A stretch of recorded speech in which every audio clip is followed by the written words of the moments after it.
Hey, welcome everybody. This is John Palmer, Dutch Dr. Speed Selling. This is the Raging Verbalist number 281 for those keeping track. Hopefully you are. If you're new, welcome. Glad that you're here. Of course, hit that like button. It'll help us out a lot. Subscribe if you want to get this every single week. Raging Verbalist is a weekly uh, YouTube event, and I talk about things that just jump into my head. Don't veer off much into politics, maybe a little bit more here or there, but also talk about things that are important to those who are in business. Available on YouTube and also our Facebook group, which is the Position to Win book, Position to Win book. And go check it out. This is a brand new one for me because we're doing the first one solo ever. And of course, because of that, we're going to be talking about something called transitions. So we're going to be dealing with transitions in everybody's life. You have transitions. And that means that nothing is really static. You know, if you look at things, people want things to stay the same. Well, they're not going to. They're going to change. They're going to change on a regular basis. And because of that, life happens. And you just got to kind of get used to that. But more importantly, you have to become better at dealing with it. I'm dealing with the transition right now. I've done 280 of these with the ever lovely Sandra. And now I'm on my own. Sandra has decided to move on. And well, we wish her well. And now it's me and you and all of us. So we get together. So just realize that transitions are going to be happening from now until, well, whenever your inevitable happens or my inevitable happens. And that's just the way it is. Now, many of these are common. They're very much the same for everyone in a certain sense. They're inevitable. And some are even predictable, maybe predictable. But if you look at this, you know, you're growing up, you're kind of, cells dividing, getting bigger, all of that growth is taking place. Never easy, by the way. I mean, you probably don't remember all of that, but it took place.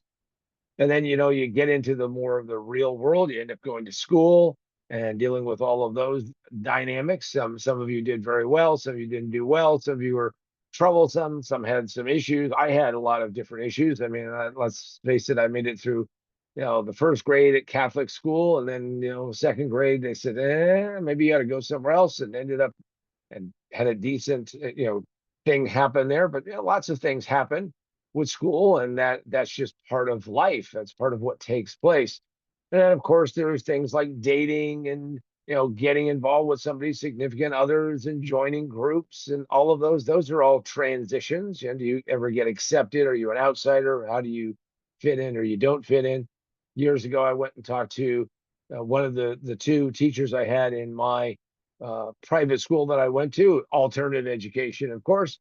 And I said to her, I kind of always felt like a little bit like an outsider. And she says, well, even in our little outsider group, you were an outsider to that outsider group. Uh, Good to hear it from somebody else and get that perspective.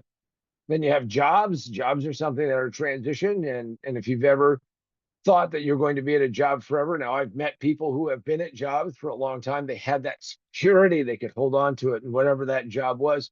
But usually they are not adventurers. They're usually not going to be somebody that we're going to hear about or talk about here on the Raging Verbalist. Nothing wrong with that. We need people who are going to do that. But I can tell you that, that's not the road for people who are in sales or marketing or entrepreneurs, business owners. Nope, nope, nope, nope. You got to be out there. How about interest? What are you interested in? Those are transitions. You discover something. Wow, that seems interesting, or that seems like something that would be fun, or I like to do that. And whether it's outdoors activities, indoors activities, whatever it is, you got an interest. You got something that you're interested in. I was always interested in cars. In fact, I was so interested in cars that I used to go out and get Italian auto magazines, car magazines, and get them and translate them. And that was pretty cool. Felt great about it.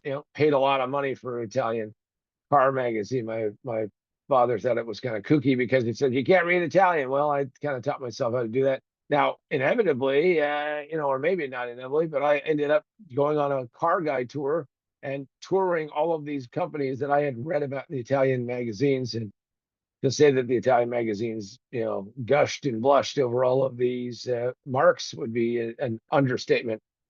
Then there's your vocation. What did you do in life? What are you doing in life? How are you doing that? Most people do what I say, what I call the bus broke down and they got off, and that's where they're working. Maybe you should like make decisions about this, but vocation is something that people do. And then there's marriage, and then of course there's the big one is health.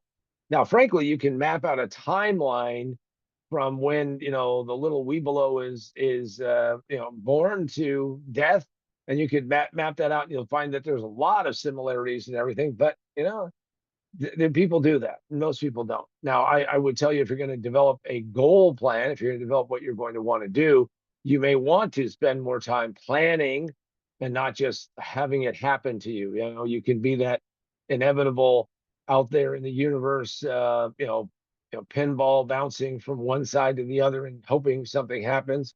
But I would say that's really not a great, fulfilling life. Which gets us to what I would believe is important, which is most of our life is lived day by day. Things happen every day. You got to go do something moment by moment. They can get distracted. This is what happens. It's called seminar syndromes. You go to a seminar, you sit there, especially if it's a live event. Downside of virtual events, I don't have any disagreement with it. I do a lot of virtual stuff. But the beauty of having something in the same room at the same time is that we all get together, we spend our time together, we have this fluidity, we're in there, we're working our way through.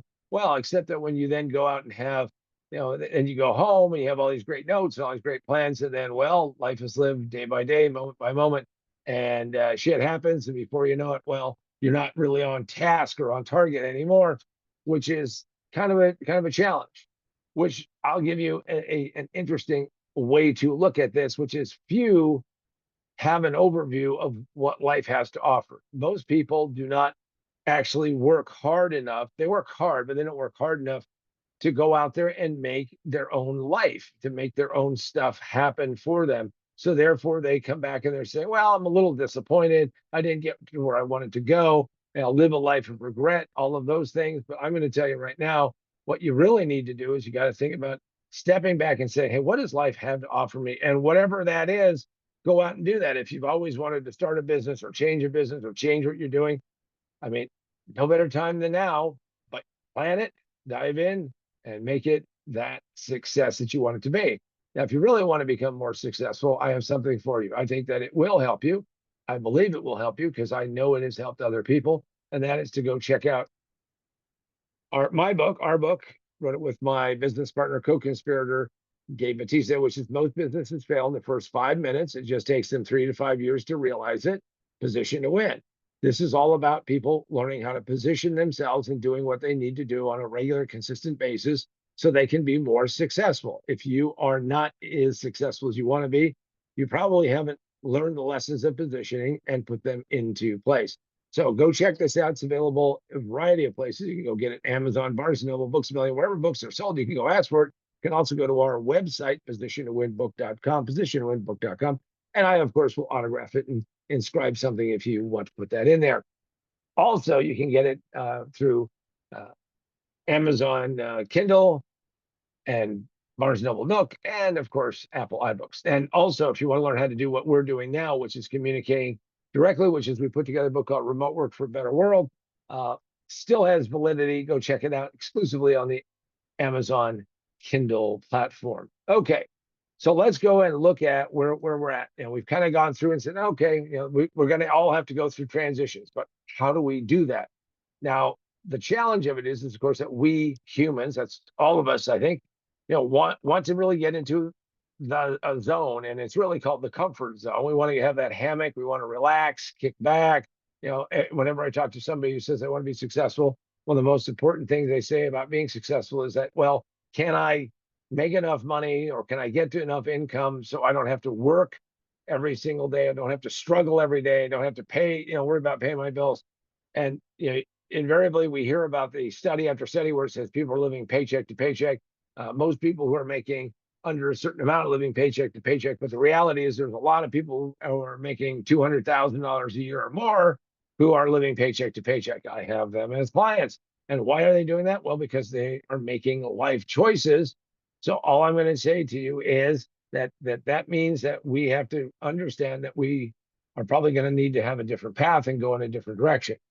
Now, the world is not easy, and therefore it does not allow us to just sit there and skate along. You have to make sure that you understand what you're trying to accomplish and what you're trying to do. And that's where we get back to not being so focused, not being so driven by the fact that we're going to live day to day, moment to moment. Now, to grow, to achieve, you must push yourself out of this comfort zone and you have to take on a bigger challenge. And whatever that challenge is. Now, some people tell me that they're beyond the years where they would do that. I was involved in a business a few years ago. We were trying to recruit and hire and bring somebody on board who was going to be outstanding. He had all the right credentials, he had all the right education, he was the right guy. He was 35 years old. Now, I'll tell you, I was already cracked 60 at that point in time.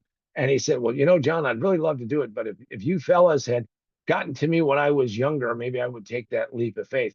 35 and he's shutting down. It's all over. It's closed off. It's done. Ridiculous. No, you got to make sure that you think that it's always a life possibility and it's always going to be trade-offs. So make sure that you don't cut yourself off, cheat yourself of that, and make sure that it's going to happen. Now, of course, this is going to be a transition. If you're going to make that move in that direction, it's going to be bumpy, it's going to be rocky, and I'm going to tell you, yes, it's going to be uncomfortable. Doesn't matter because the result will be a better, more fuller, richer life. Always, always, always fight the desire for that comfort zone, in my opinion, because if you don't, what will happen is that you will be not as satisfied as you could be. Now, frankly, there are many types of transitions, but we're going to look at only two right now. The first one is of your own making, and that's what I would call think internal. There's an internal transition. Well, we've just talked about. You've decided that you're going to go out and do something different than you've ever done it before. You're going to go out and make it happen. Well, that's an internal transition. You're going to say, okay, I'm going to go do something different. I'm going to make sure that's going to happen. Now, that can be as small a step as I'm going to learn a word a day, or I'm going to learn something about AI, or I'm going to find out what it's going to take to build a business, or I'm going to go learn a language, whatever that might be. That is an internal decision and transition. However, the second is that events happen, things take place that are external to us. So think external. So there's internal and external transitions. The transition I'm going through right now, which is I'm now running the Raging Verbalist ship myself. Now, did I plan that this was going to happen? Well, of course, inevitably it would happen. Something would take place. Did I think it was going to happen now? Nope. So now you're on that voyage with me, and I'm on that voyage. Is it rocky? Is it bumpy? Is it all those things? Yes, it is. But we're going to make the change. We're going to make the transition because I know that there is value, there is worth, there is growth that will take place if you, in fact, step into that and lean into that and make sure that you go out and do those things that are necessary.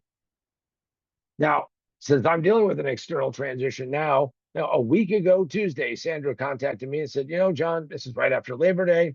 Told me she's going to be moving on. It's her decision. No arguments, no quibbles, no issues on that.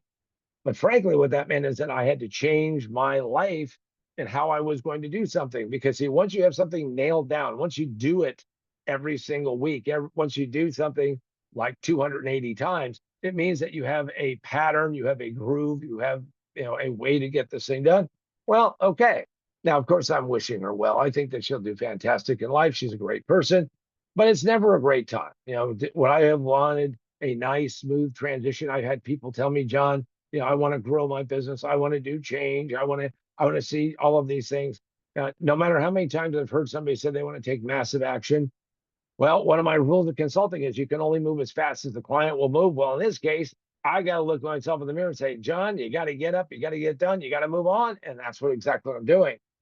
So what can entrepreneurs, business owners, marketeers, and sales professionals do to make transitions better? Well, know that transitions are going to happen. They usually happen in an opportune moment. And what you need to do is you need to be resilient. The bottom line, the words that I will give you, which will help you steer through these rough, tough seas, are the following. Mental toughness. You want to develop the mindset of mental toughness, that you will make it through, that you will not stop, that you will not take a break, that you will, in fact, work harder, drive farther, and then you will find out that when you make that transition and get to the other side, that it is worth it, because what you have discovered is that you have an inner strength, a resilience, a capability that maybe even you did not think was there. And by doing that, you will in fact become a better, stronger, and more successful person. And with that, I'm John Paul Mendoza, Dr. Speed Selling. I'm wishing you the very best from the Raging Verbalist. And until next week, the Raging Verbalist is a wrap.